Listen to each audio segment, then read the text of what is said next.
Hello, everyone. This is Tom Fox back again for another episode of Diabetes, the Metabolic Bully. As always, joined by Dr. Byron Black and Andrew Gay. Dr. Black, welcome back. Thank you. Glad to be back. What we're going to talk about today is the differences or comparison of exercise program and diet to help fight diabetes or help those that are challenged with diabetes to perhaps come off their medication versus these new weight loss drugs that are out there in the marketplace, namely Ozempic. I know there's some other names out there, but let's talk about the potential benefits and drawbacks maybe of incorporating exercise and a healthy diet to lose weight or to fight diabetes compared to relying on a medication. First of all, there's no drawback to exercise and eating healthy to fight diabetes. It not only helps with the diabetes, but it helps with high blood pressure, weight loss, high cholesterol, good heart health, good lung health. So there's no drawback to it, just benefits. And the benefit of it is it helps to lower the blood sugar in a natural way. The As you exercise, your body requires energy.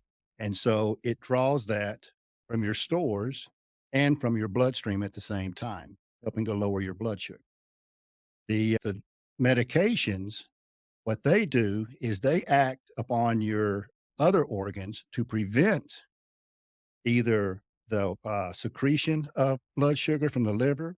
They make your pancreas work harder to secrete more insulin, or they work on your digestive tract to slow down or prevent the digestion of foods and the absorption of the carbohydrates. So you're basically targeting and making the other organs of the body either work harder or be inhibited at what they can do their natural function.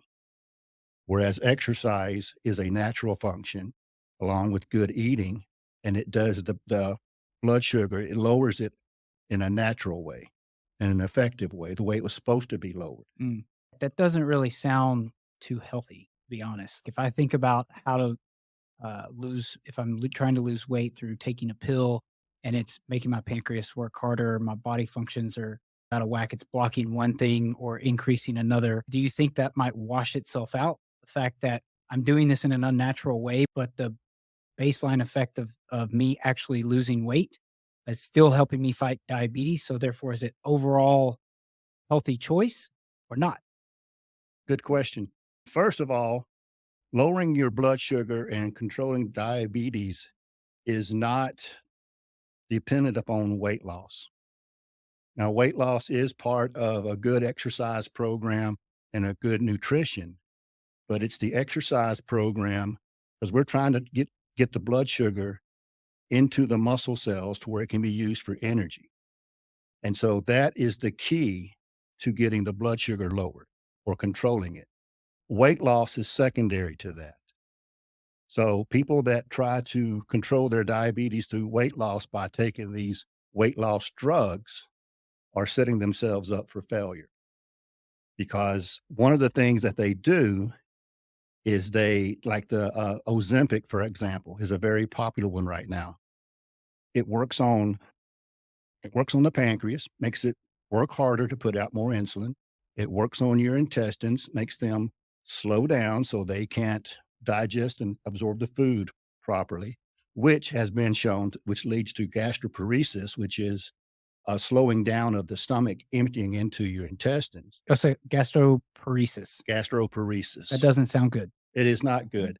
It basically makes the stomach stop working. As you eat, the food just sits there and it doesn't empty into your intestines. It feels like you have this big rock just sitting in your stomach. Do you have any idea? Because I know one of the challenges is that this stuff is so new that we're not really that clear on some of the side effects. But Exactly. could that cause things like stomach ulcers or stuff like that? The data is still coming in. They're still finding that the long-term complications from this, like the gastroparesis and other conditions, are finally starting to show Mm. themselves. And one of the things that I caution people about with it is you're taking a diabetes medication for weight loss. There's other risk that you're going to have now. If you don't have high blood sugar, But you're taking this diabetic medication that's working to lower your blood sugar. So now you're at risk at hypoglycemia. So you're taking a big risk with taking these medications as weight loss. Wow. They're not proven. And the reason why most people lose weight is because you look at the side effects: nausea, vomiting, diarrhea, all kinds of gastrointestinal problems. When you're throwing up and not feeling good, you don't want to eat. When you don't eat, you lose weight. Mm. And so, what I tell people when they start taking these medications like this is whatever you're going to do for weight loss, you have to do it for a lifetime.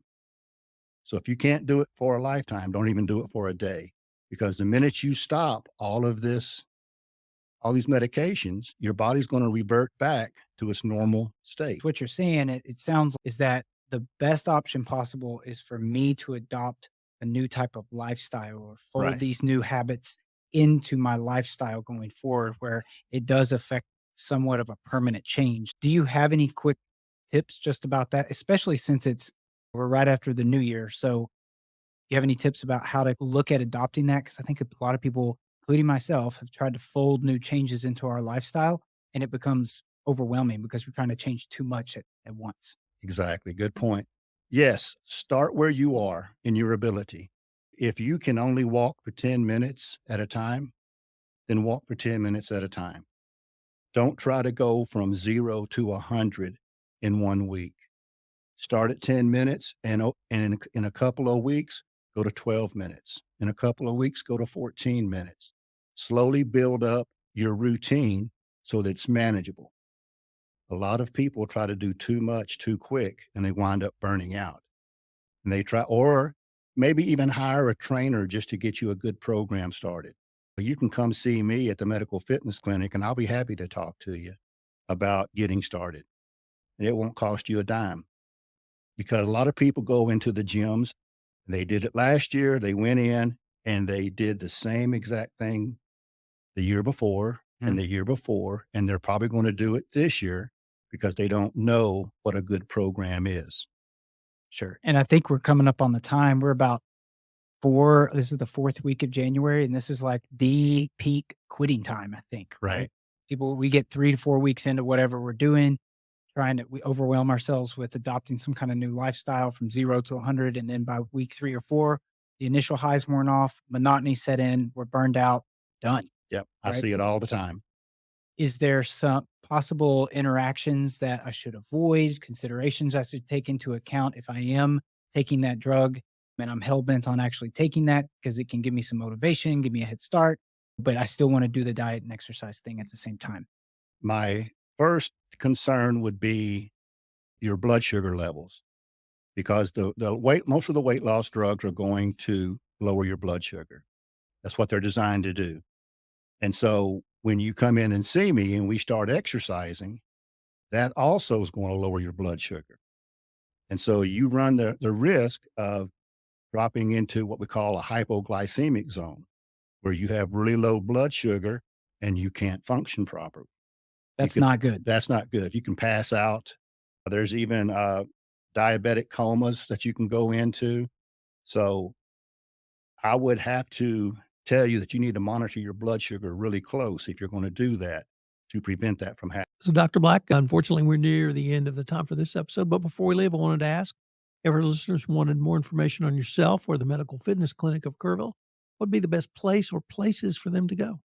They can call me at 210-569-4129, and I'll be happy to talk to them. Unfortunately, my website is down right now for some renovations, so they can't get a hold of me there.